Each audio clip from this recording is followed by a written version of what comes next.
کہ آپ کی اس جامع مسجد میں خلیفہ بشیر محمد بشیر صاحب آپ اندر تشریف لائیں، گجرا والا سے تشریف لائیں، آ جائیں آگے آ جائیں۔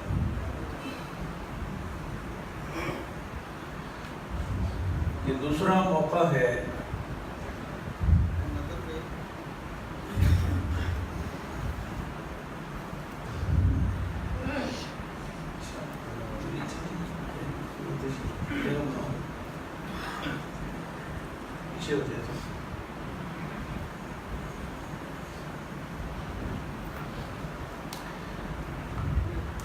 اسی جامع مسجد میں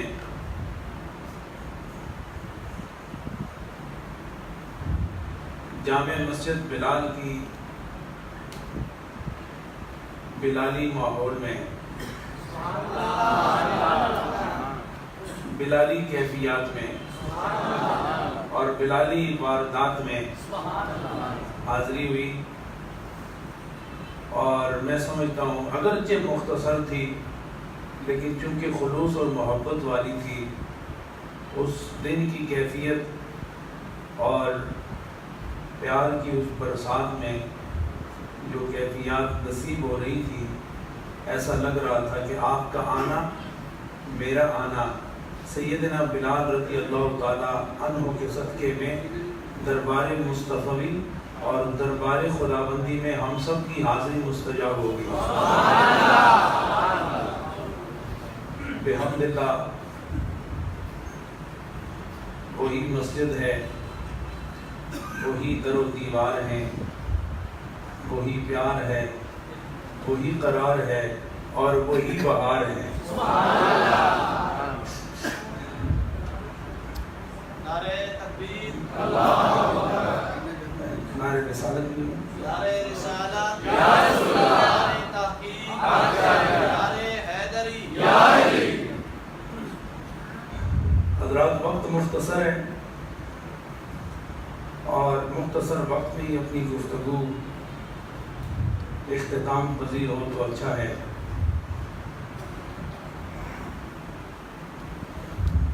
اہلیان علی پور چٹھا، آپ کا پیار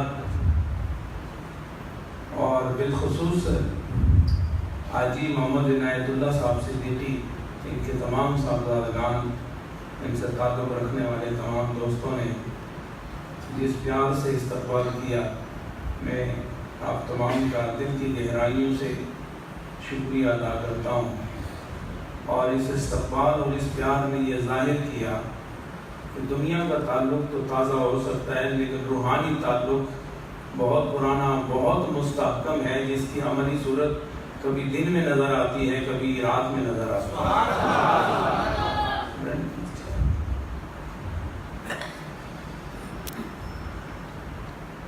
غالباً جب پچھلی بار حاضری کا موقع ملا تو معراج شریف کا ہی موقع تھا،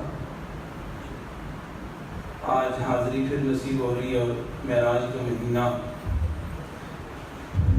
چند بنیادی چیزیں آپ کے سامنے پیش کرنا چاہوں گا۔ سورہ النجم میں اللہ ارشاد فرماتا ہے ثم دنا فتدلی فکان قاب قوسین او ادنی۔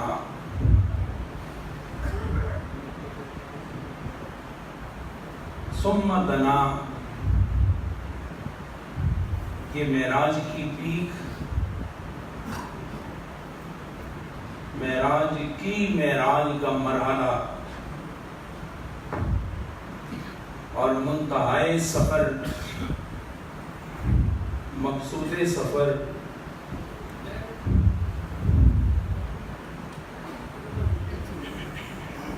کیا ہوا کیا نہیں، یہ چند الفاظ قرآن میں اللہ نے اس کو بیان فرمایا۔ اللہ فرماتا ہے ثم دنا فتدلی فکان قاب قوسین او ادنی، پھر آخر میں جا کے فرمایا فاوحی الی عبدہ ما اوحی۔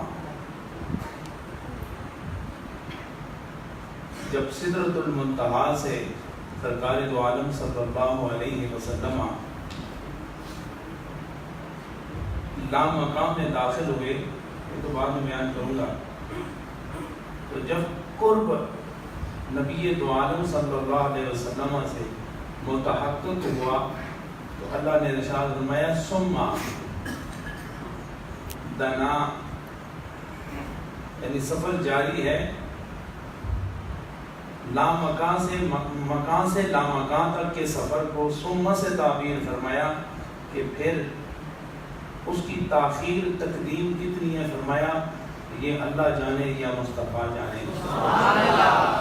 لیکن اللہ کو نبی دو عالم صلی اللہ علیہ وسلم کا ان کے قریب جانے کو بیان فرماتا ہے، فرمایا دنا، میرا محبوب میرے قریب آیا، فتدلا، تو یہ کیسے ہو سکتا ہے کہ محبوب تو میرے قریب آئے اور میں قریب نہ جاؤں؟ فرمایا فتدلا، اگر محبوب ایک قدم چل کے میری طرف آیا، فتدلا، تو میں کئی قدم اپنے محبوب کی طرف گیا۔ فکان قاب قوسین او ادنا، وہ میری طرف بڑھتا گیا، میں اس کی طرف بڑھتا گیا، تو پھر اتنا قرب رہ گیا، اتنی مسافت رہ گئی۔ فکان قاب قوسین او ادنا، تو دو کمانوں کو جیسے ملایا جاتا ہے، ان دو کمانوں کا جو قرب ہوتا ہے وہی قرب میرا اور میرے محبوب کا رہ گیا۔ فَأَوْحَىٰ إِلَىٰ عَبْدِهِ مَا أَوْحَىٰ، جب قرب اتنا ہو گیا تو فرمایا پھر اللہ نے اپنے محبوب کو جو وحی کرنا چاہی وہ فرمائی، جو راز کی باتیں تھی وہ فرمائی، جو خزانہ منتقل کرنا تھا وہ منتقل کر دیا۔ کتنا کیا کتنا نہیں کیا یہ دینے والا جانتا ہے یا لینے والا جانتا ہے؟ حضرات گرامی، چونکہ بڑا لمبا اور ہمہ جہت یہ عنوان ہے، اور سرکار دو عالم صلی اللہ علیہ وسلم کی سیرت مقدسہ میں، بلکہ اگر میں یوں کہوں کہ تمام انبیاء حضرت آدم سے لے کے جناب محمد رسول اللہ صلی اللہ علیہ وسلم تک جتنے بھی انبیاء آئے ہیں، ان تمام انبیاء کو معجزات تو عطا ہوئے، لیکن نبی دو عالم چونکہ سردار انبیاء ہیں اور تمام رسولوں کے رسول ہیں، تو جس اعتبار کا آپ کا مقام ہے اسی اعتبار کا آپ کو یہ معراج کا معجزہ عطا فرمایا۔ معجزہ کس کو کہتے ہیں؟ عاجز یا عجز عجزن، کہ جب عقل عاجز آ جائے، فکر عاجز آ جائے، طاقت و قدرت عاجز آ جائے، اور جس سے وہ معجزہ سرزد ہو رہا ہے وہ معجزہ نہ علم میں آئے، نہ ادراک میں آئے، نہ فہم میں آئے، نہ فراست میں آئے، اور بندہ سمجھنے سے قاصر ہو جائے تو اس کو معجزہ کہتے ہیں۔ اس کی مختلف صورتیں ہیں، کسی کو معجزہ کہتے ہیں، کسی کو ارہاس کہتے ہیں، کسی کو کرامت کہتے ہیں، اور کسی کو استدراج کہتے ہیں۔ یہ چار چیزیں ہیں۔ ارہاس کا مطلب یہ ہے کہ کسی شخصیت کی پیدائش سے پہلے کچھ ایسے واقعات رونما ہوں جو اس شخصیت کی آمد پر دلالت کریں، جیسے کہ سیدہ آمنہ رضی اللہ تعالی عنہا فرماتی ہیں کہ نبی دو عالم صلی اللہ علیہ وسلم جب میرے شکم میں تشریف لائے تو انواع و اقسام کے انوار دیکھے، کبھی شام دیکھے، کبھی صبح دیکھے، کبھی رات کے اندھیروں میں دیکھے، کبھی دن کے اجالوں میں دیکھا۔ اور جب نبی دو عالم صلی اللہ علیہ وسلم اس دنیا میں تشریف لانے لگے تو ان کی تشریف آوری سے پہلے ایک چمک ہوئی، اور اس چمک میں میں نے شام کے محلات کو دیکھا، اور یہ اس بات کا ثبوت ہے کہ نبی دو عالم صلی اللہ علیہ وسلم دنیا میں تشریف لا رہے ہیں، اور اس کو ارہاس کہتے ہیں۔ اور ارہاس وہاں رونما ہوتے ہیں کہ جہاں جس شخصیت نے پہلے آنا ہوتا ہے، اس کی آمد سے پہلے جو خبر ہوتی ہے، جو نہ عقل میں آئے، جو نہ فراست میں آئے، جو نہ فہم و شعور میں آئے، بس رونما ہو جائے اس امر کو ظاہر کرنے کے لیے کہ آنے والا وہ میرے اور تیرے جیسا نہیں ہے، وہ آنے والا اتنا عظیم اور اتنا بلند پایا اور اتنا اعلیٰ مقام والا ہے کہ اس کے آنے سے پہلے خدا نے اس کی آمد کے دلائل قائم کر دیے۔ اس کو ارہاس کہتے ہیں۔ اور تیسری قسم کرامت ہے، اور کرامت بھی اسی طرح ملتی جلتی ہے۔ معجزہ نبی سے ظاہر ہوتا ہے، اور ارہاس کسی اعلیٰ پائے شخصیت کی آمد سے پہلے دلائل کو قائم کیا جاتا ہے، اور کرامت اللہ کے ولی سے ظاہر ہوتی ہے۔ جو اللہ کا پیارا ہوتا ہے اس سے وہ کرامت ظاہر ہوتی ہے۔ اور چوتھی چیز استدراج ہے، یہ بھی سمجھانا چاہتا ہوں۔ استدراج کے لیے وہ غیر مسلموں سے جن کے پاس ایمان نہیں ہوتا، لیکن ایک مخصوص عملیات کے نتیجے میں، مخصوص پرہیز کی صورت میں کچھ ایسی باتیں ان سے سرزد ہوتی ہیں جو وہ بھی عقل میں نہیں آتی، جیسے غیر مسلم اڑنا شروع کر دیں۔ آپ جانتے ہیں اس بات کو، حضرت خواجہ معین الدین چشتی اجمیری کے زمانے میں سادھو ہوتا تھا، یا ہندوؤں کا جو بڑا پادری جو بھی کہنے پنڈت، وہ مسلمانوں کے طریقہ تزکیہ کے پیش نظر کہ وہ بھی تزکیے کے مرحلے سے گزرتا ہے اور اپنے نفس کو کنٹرول کرتا ہے اور اس کی طاقت کو محفوظ کر لیتا ہے، تو ایک وقت آتا ہے کہ وہ اگر اپنے جسم کو ہوا میں پیش کرنا چاہے، اڑانا چاہے تو اڑا سکتا ہے، لیکن ایمان نہ ہونے کی وجہ سے جو عمل اس سے اس طرح کا سرزد ہوتا ہے وہ کرامت نہیں، وہ ارہاس نہیں، وہ معجزہ نہیں، وہ استدراج کہلاتا ہے۔ وہ کیا کہلاتا ہے؟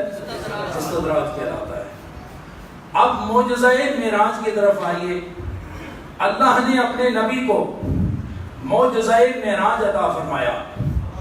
یہ اتنا بڑا معجزہ، یہ اتنا اعلیٰ معجزہ کہ نبی دو عالم صلی اللہ علیہ وسلم کی حیات مقدسہ میں سب سے بڑا معجزہ تھا، اور یہ وہ معجزہ تھا کہ جس میں زمین سمٹ گئی تھی، آسمان سمٹ گیا تھا، وقت سمٹ گیا تھا، عرش و فرش کو ملا دیا گیا تھا، اور عرشیوں اور فرشیوں کو یہ بتانا تھا کہ اس سے پہلے نبیوں کو جو مقامات عطا کیے اور جو معجزات عطا کیے، کوئی زمان میں قید ہے، کوئی مکان میں قید ہے، کوئی قوم میں قید ہے، کوئی برادری میں قید ہے، لیکن یہ میرا محبوب ہے جسے محمد الرسول اللہ میں نے آخری رسول بنا کے بھیجا ہے، جو سارے زمانوں پر حاوی ہے، جو عرش و فرش پر حاوی ہے۔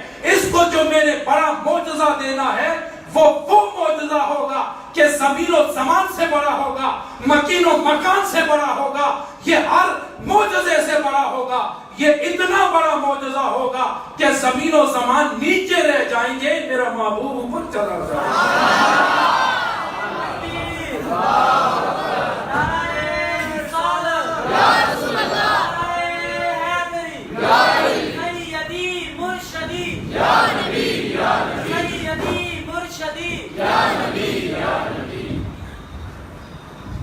حضرات گرامی،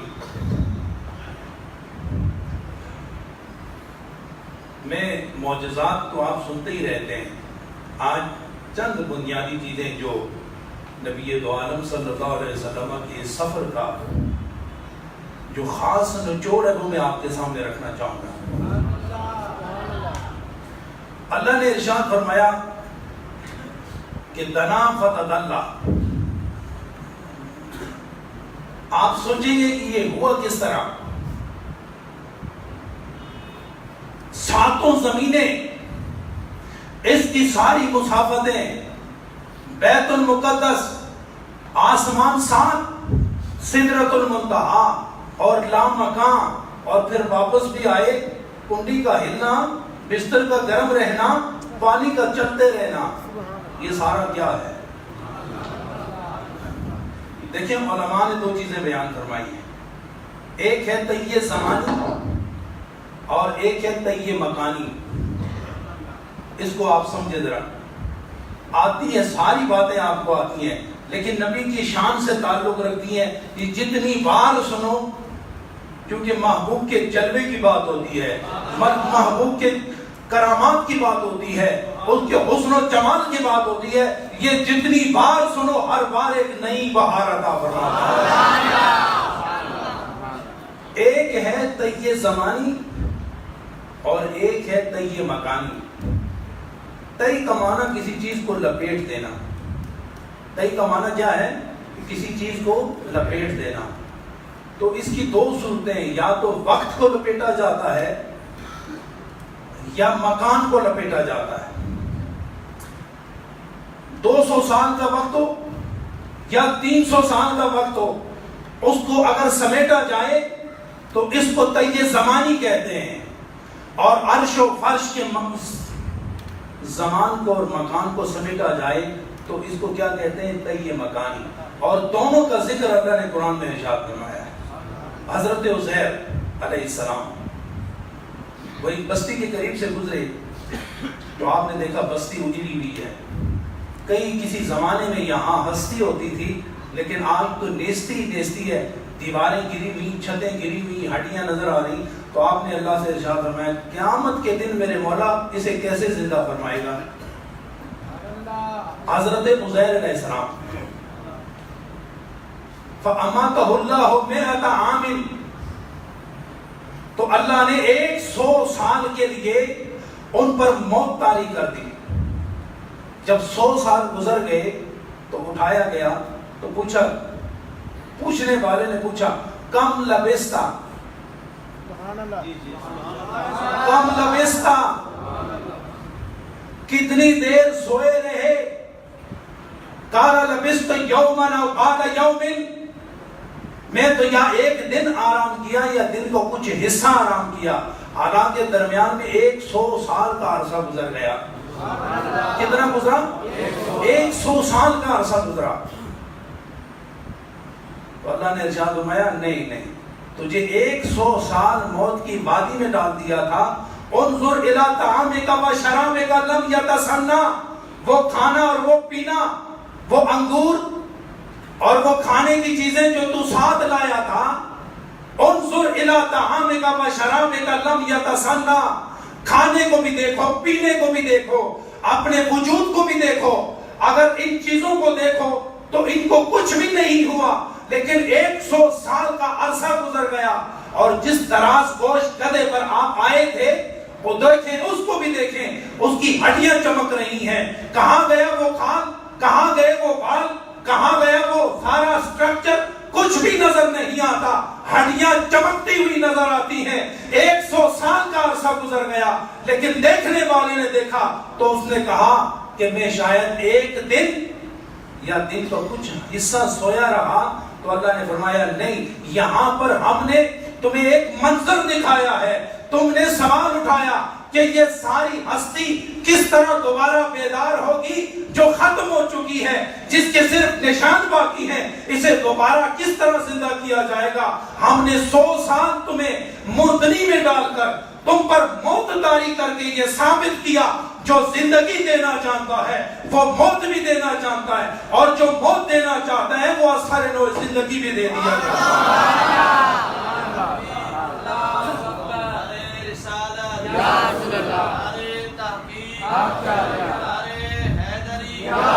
تو کتنا عرصہ گزرا درمیان میں؟ 100 سال کا عرصہ گزرا. اور ٹائم کتنا محسوس ہوا؟ دن کا کچھ حصہ. تو یہ ہے وقت، اس کو تیہ زمانی کہتے ہیں. اور ایک اور ہے تیہ مکانی. میں اس کی بھی مثال پیش کر کے آپ کو اصل مقصد کی طرف لے کر چلوں. تیہ مکانی یہ ہے کہ شرق سے لے کر غرب تک یہ درمیان میں جتنی بھی مسافت ہے ہزاروں کلومیٹر بنتی ہے، جب اس کو سمٹا دیا جائے اور چشم زدن میں کوئی کام ہو جائے تو اس کو طی مکانی کہتے ہیں۔ کیا کہتے ہیں اس کو؟ طی مکانی۔ اور طی مکانی کا ذکر بھی اللہ نے قرآن میں فرمایا۔ حضرت سلیمان علیہ السلام اپنے دربار میں بیٹھے ہیں تو آپ نے ارشاد فرمایا میرے دربار میں کوئی ایسا ہے جو 900 میل دور، کتنا؟ 900 میل دور بلقیس کا تخت لے آئے یہاں۔ قال عفریت من الجن انا آتیک بہ قبل ان تقوم من مقامک۔ اے حضرت سلیمان، وہ 900 میل دور تک 360 من وزنی تک 60 گز اونچا 360 من وزنی 900 میل دور آپ کا یہ غلام اس مجلس میں لے آئے گا آپ کے برخاست ہونے سے پہلے پہلے۔ تو آپ نے ارشاد فرمایا میں نبی ہو کے اتنی تاخیر نہیں برداشت کر سکتا۔ کیا کوئی اور ہے، کیا کوئی اور ہے جو وہ اس تخت بلقیس کو لے آئے؟ قال الذی عنده علم من الکتاب، وہ جوان کھڑا ہوا جس کے سینے میں کتاب عظیم کا کچھ علم تھا، اس نے ہاتھ باندھ کے کہا انا آتیک بہ قبل ان یرتد الیک طرفک۔ اے میرے نبی، اے جنوں کے نبی، اے وحوش کے نبی، اے طیور کے نبی، اے بادشاہوں کے بادشاہ، اگر آپ کا حکم ہو تو آپ کا یہ غلام عاصف بن برخیہ انا آتیک بہ قبل ان یرتد الیک طرفک، یہ آنکھ جھپکنے سے پہلے پہلے آپ کا یہ غلام وہ تخت بلقیس اسی دربار میں لے آئے۔ سبحان اللہ، سبحان اللہ۔ تو آپ نے فرمایا لاؤ۔ تو ابھی حضرت سلیمان علیہ السلام نے آنکھ جھپکائی۔ ایسے آنکھ جھپکانا کیا ہے؟ ایسے بند کرنا، واپس کھول دینا، اس کو آنکھ کا جھپکنا کہتے ہیں۔ فرماتے ہیں کہ آنکھ ایسے جھپکی، ابھی کھولی نہیں تھی کہ تخت بلقیس سامنے آ گیا۔ تو حضرت سلیمان علیہ السلام نے فرمایا ھذا من فضل ربی، ھذا من فضل ربی۔ اشارہ کس کی طرف تھا؟ دو چیزیں ہیں نا، ایک تخت کی طرف، تو بتاؤ اشارہ تخت کی طرف تھا یا کسی اور کی طرف تھا؟ ھذا نہیں، ھذا کہتے ہیں یہ۔ مثلا یہ محبوب الہی صاحب آپ کے خطیب بڑے درویش منش آدمی ہیں، میں کہتا ہوں ھذا، تو ھذا سے مراد تو پھر یا یہ ہوں گے یا یہ ہوں گے، تو کیا مراد ہے یہاں پہ؟ تخت مراد ہے یا کوئی اور چیز مراد ہے؟ تخت مراد ہے؟ نہیں، یہی تو غلطی ہے، تخت مراد نہیں ہے، بلکہ حضرت سلیمان نے اپنے دربار میں اپنے غلام کی اس طاقت کو دیکھا کہ وہ چشم زدن میں علم الہی اور علم کتاب کی روشنی میں اس طاقت و قدرت کے نتیجے میں 360 من وزنی تخت 900 میل دور سے چشم زدن سے یہاں لے کر آتا ہے، تو اس سینے کی طرف جس میں علم کتاب موجود ہے، جس میں فراست موجود ہے، جس میں تقوی موجود ہے، جس میں یہ قدرت موجود ہے، جس میں غلامی کی یہ نسبت موجود ہے، اور اللہ کا فضل دیکھ کے جب دیکھا کہ اللہ کے فضل نے میرے اس غلام کو اس مقام پر کھڑا کر دیا کہ وہاں سے لے کر یہاں تک چشم زدن میں یہ تخت لے کر آیا، تو اس سینے کی طرف اشارہ کر کے فرمایا ھذا من فضل ربی، یہ میرے رب کا فضل ہے کہ جس نے چشم زدن میں تخت بلقیس کو یہاں حاضر کر دیا۔ تو کہنا یہ چاہتا ہوں کہ یہ مسافت کو لپیٹا گیا، تو اس کو کیا کہتے ہیں؟ طی زمانی، تخت طی مکانی۔ یہاں زمین کو سمیٹا گیا، وہاں وقت کو سمیٹا گیا، تو کہیں طی زمانی ہوتی ہے اور کہیں طی مکانی ہوتی ہے۔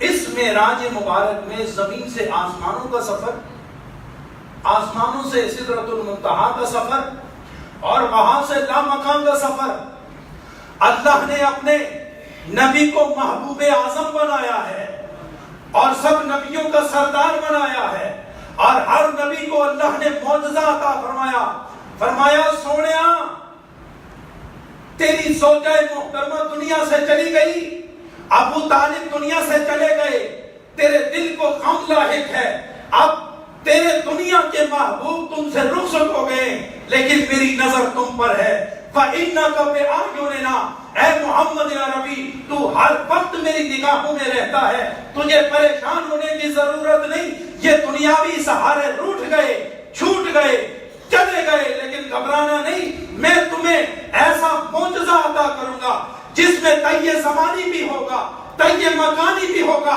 اولین سے لے کر آخرین تک جتنے نبیوں کو میں نے معجزہ دیا ہے تمام کے معجزوں کو اکٹھا کرو، آپ اکیلے کا معجزہ معراج ہر ایک پر حاوی ہوگا۔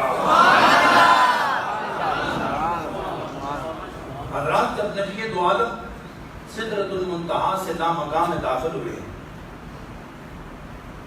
تو کہیں سبوحیت کا پردہ تھا، کہیں اس کے احسان کا پردہ تھا، حجاب جس کو کہتے ہیں، کہیں اس کے کرم کا حجاب تھا، کہیں اس کے قیومیت کا حجاب تھا، کہیں رحمانیت کا حجاب تھا اور کہیں رحیمیت کا حجاب تھا، کہیں رزاقیت کا حجاب تھا اور کہیں معبودیت کا حجاب تھا۔ یہ 9000 حجابات وہاں موجود تھے۔ جب نبی جس حجاب سے گزرتے تو خدا ہر حجاب کا رنگ میرے نبی کو عطا فرماتا۔ میرا نبی جس حجاب سے گزرا اس حجاب کا رنگ اور اس رنگ کے صدقے اتنی وسعت اور اتنی طاقت حاصل ہو گئی کہ جب بالکل قریب آ گئے تو اللہ نے فرمایا ثم دنا فتدلى فكان قاب قوسين او ادنى، اتنے جب قریب آ گئے تو اللہ نے پوچھا کیا لائے ہو؟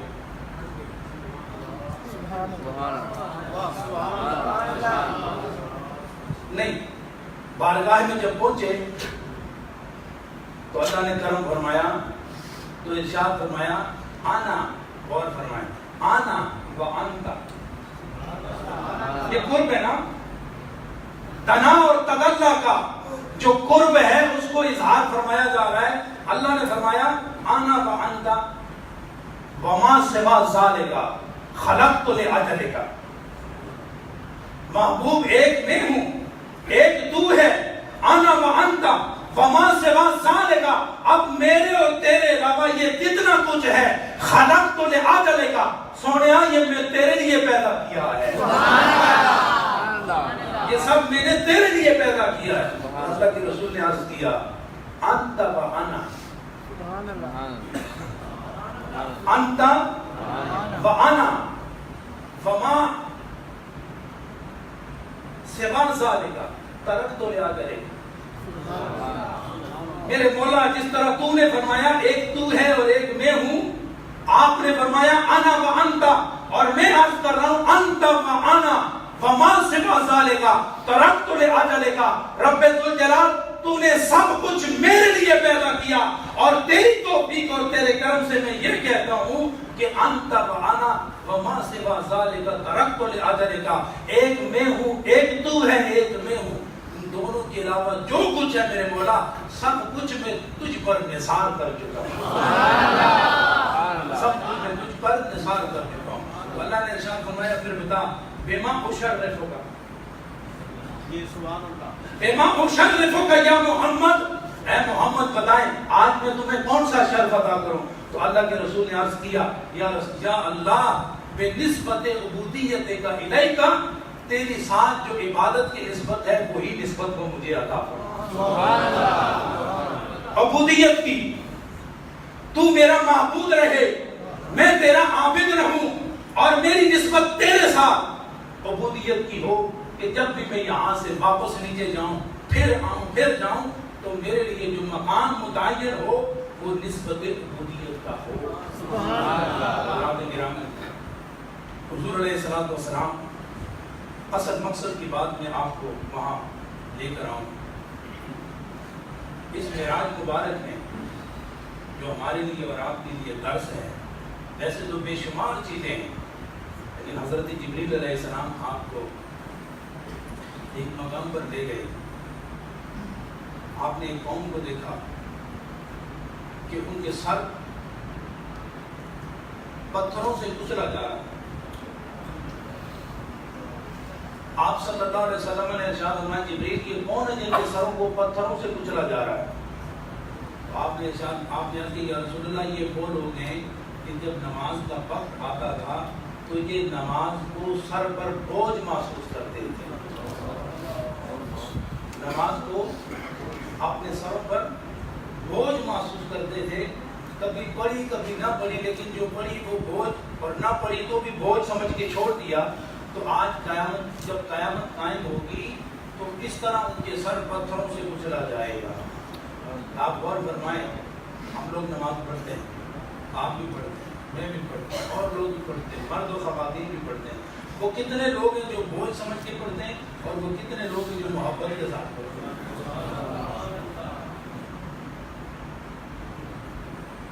اللہ کے رسول نے ارشاد فرمایا نماز میری آنکھوں کی ٹھنڈک ہے. اگر نبی کی آنکھوں کی ٹھنڈک ہے تو نبی کے واسطے سے ہماری آنکھوں کی ٹھنڈک کیوں ہونی چاہیے؟ ہماری روح کو سکون ملنا چاہیے، ہمارے جسم کو نماز سے سکون ملنا چاہیے، نہ کہ یہ اسے ورزش سمجھا جائے، لوگوں کے دکھاوے کے لیے نماز پڑھی جائے یا بوجھ سمجھ کے پڑھی جائے. میرے نبی نے فرمایا یہ بخاری کی روایت ہے کہ جو نماز کو بوجھ سمجھ کے پڑھے گا یا بوجھ سمجھ کے چھوڑ دے، کل قیامت کے دن ان کے سروں پر پتھروں کی بارش کی جائے گی. اور یہ ایسا نہیں کہ وہ عادت بن جائے گی اور بس وہ اس کو عادت سمجھ کے اس کو گزار دیں گے، ایسا نہیں. جتنا سر کچلا جائے گا، جب سر ختم ہوگا تو پھر سر تعمیر ہوگا، سر نو، اور پھر اس کے سروں پر پتھروں کی بارش ہوگی. ہر بار سر بنے گا اور ہر بار پتھروں کی بارش ہوگی، اور جتنا جتنا پتھر برسیں گے اتنا اتنا عذاب ہوگا. اور عذاب کی تکلیف کو وہ اس طرح محسوس کرے گا جس طرح دنیا میں چھوٹا سا کٹ جسم پر لگے اور درد محسوس کرتا ہے، تو کئی گنا زیادہ جب پتھر سر پر بنیں گے، سر پھٹے گا، خون بہے گا، تو جتنا جتنا سر پھٹتا چلا جائے گا اتنا اتنا عذاب اور اتنی تکلیف بھی ہوتی چلی جائے گی. رات یہ دنیا عارضی ہے، یہاں حیات دائمی نہیں. اگر نبی کے فرمان کی روشنی میں، شریعت و طریقت کی روشنی میں انسان اپنی زندگی گزار لے تو کل قیامت کے دن جنت اس کا ٹھکانہ ہوگا. اور یہ عارضی دنیا میں جس نے شیطان کو سنا، جس نے نفس کو اپنے اوپر سوار کر لیا، جس نے زندگی کو برباد کر لیا، وہ انہی احادیث کی روشنی میں جہنم کا ایندھن بنے. حضرات نے ایک اور روایت پڑھی ہے، وہ میں آپ کے سامنے عرض کر کے گفتگو ختم کروں. حضور علیہ السلام ایک پتھر کے قریب سے گزرے گئے تو یکایک اچانک اس بڑے پتھر سے ایک بیل نمودار ہوا. بیل تجھے کی کہتے ہو؟ دان. ایک اور بھی، ایک اور ہے دان، ٹگا، ایک اور بھی ہوئے گا بچہ، بیڑا اور بچڑا. مشکل بھی میں دس دیں. بڑا سارا پتھر ہوگا اور اس کے درمیان سے ایک بیڑا، دان، بیل نمودار ہوگا. جو ہی وہ نمودار ہوگا تو وہ واپس اس پتھر میں گھسنے کی کوشش کرے گا، لیکن اس میں گھس نہیں سکے. اللہ کے رسول نے یہ منظر دیکھا تو ارشاد فرمائیں کہ جبریل یہ کیا نظارہ ہے؟ یہ پتھر، یہ بیل کا نمودار ہونا اور اس کا واپس اس میں گھسنے کی کوشش کرنا اور وہ گھس نہیں سکتا، یہ کیا اشارہ ہے؟ اللہ کے رسول نے ارشاد فرمایا میرے نبی یہ اس شخص کا حال ہے جو دنیا میں معاشرے میں ایک فتنے کی آگ لگاتا ہے اور بعد میں یہ سمجھتا ہے کہ مجھ سے بہت بڑی غلطی ہو گئی، اب میں کوشش کروں کہ اس فتنے کو مٹاؤں، تو وہ فتنہ مٹا نہیں سکتا، لیکن اس نے فتنہ کھڑا کر دیا. اب آپ فتنے کی پورے شہر میں پھیل گئی. یہ اس کی مثال ہے کہ اب اس فتنے کو ختم کرنا چاہے گا جس طرح کہ وہ بیل واپس پتھر میں نہیں جا سکتا، اسی طرح فتنہ پیدا کرنے والا فتنہ پردہ جب فتنے کی آگ شروع کرتا ہے تو وہ بھڑکتی چلی جاتی ہے، بھڑکتی چلی جاتی ہے، وہ ختم نہیں ہوتی. اس پر وہ بہت افسوس کرتا ہے کہ میں نے یہ کیا کیا، لیکن کر دیا. اب اس کا انجام وہی ہوگا کہ قیامت کے دن اسے بیل بنایا جائے گا، وہ پتھر سے نمودار ہوگا اور اسی افسوس میں دوبارہ اس میں گھسنے کی کوشش کرے گا، لیکن وہ گھس نہیں سکے گا. حضرات دیکھیں ہمارے معاشرے میں فتنے کی کیسی غیرت ہے. 4 آدمی درمیان میں بیٹھ گئے، 5واں آدمی اگر آگ لگا دے تو وہ چاروں بچارے وہ آگ پھیلتی چلی جاتی. یہ فتنے، یہ معاشرے میں نکلنے والے فتنے، اگر اس کے خطرات اور اس کے نقصانات پر نظر ہو جائے اور آخر انجام اسے نظر آ جائے تو میں سمجھتا ہوں کہ وہ شخص اپنی زبان کو کنٹرول کر سکتا ہے. نعرہ تکبیر، نعرہ رسالت، نعرہ تحقیق، نعرہ حیدری. حضرات گرامی، سارے سفر سے جب حضور واپس آئے تو تحفہ کیا لائے؟ نماز لائے. تو وہ نماز اپنے لیے تحفہ تھی، ہمارے لیے تھی؟ ہمارے لیے تھی نا. تو کتنی تھی وہ؟ کتنی نمازیں تھیں؟ 50. پڑھتے کتنی ہیں؟ 5. اللہ نے ارشاد فرمایا ٹھیک ہے سونیا، تو اپنی امت کے لیے 50 ہی لے کے جا رہا تھا، لیکن تو اس میں تخفیف کرتا کرتا 5 پہ آ گیا ہے. ہم 5 ہی پڑھانے کا حکم دیں گے، لیکن پڑھیں گے 5، ثواب ہم 50 سمجھیں. لیکن اگر وہ 5 بھی نہ پڑھے تو کیا بنے؟ اس لیے دوستو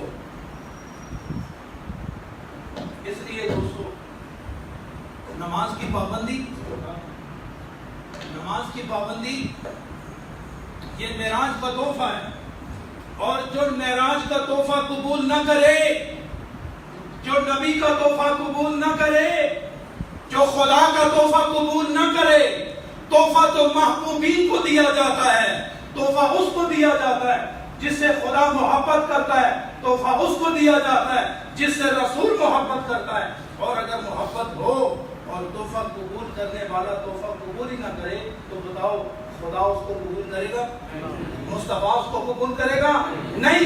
اگر خدا کا محبوب بننا چاہتے ہو اور رسول اعظم کا محبوب بننا چاہتے ہو تو جو تحفہ اس نے دیا ہے اس کو قبول کرو. تو یہ ہو نہیں سکتا کہ تحفہ دینے والا جس کو تحفہ دے رہا ہے اس سے پیار نہ کرے. حضرات گرامی، نماز کی پابندی بے حد ضروری ہے. 5 نمازیں 50 کا ثواب، اور بارگاہ رسالت میں صبح و شام کی حاضری، اور بارگاہ خداوندی میں صبح و شام کی حاضری. پہنچ جاتے کیا ہے؟ اگر نبی سے محبت ہے تو نماز پڑھنی ہے، نبی سے محبت ہے تو تقوی اختیار کرنا ہے، اور اگر نبی سے محبت ہے تو باہم معاشرے میں بھائیوں کی طرح رہنا ہے. اور یہی معراج کا سبق ہے. معراج تو نبی کو کرائی گئی ہے، لیکن نبی کا فیضان اس کی امت کو بھی عطا کر دیا. اللہ تعالیٰ نبی دو عالم صلی اللہ علیہ وسلم کی فرامین پر عمل پیرا ہونے کی ہم سب کو توفیق عطا فرمائے. حضرات گرامی، مجھے ساتھی بار بار کہہ رہے تھے کہ آپ نے پچھلی دفعہ بھی ذکر نہیں کرایا تھا، اس دفعہ کو 4 منٹ ذکر کرا دیں تو آپ کی کیا رائے ہے؟ ذکر کرنا ہے بہت زبردست، تاکہ یہ ذکر معراج والے کے صدقے ہمارے دل پر اتر جائے. بہت محبت سے کرنا ہے. پہلے میں کروں گا، پھر آپ نے ذکر کرنا ہے. لا الہ الا اللہ، لا الہ الا اللہ.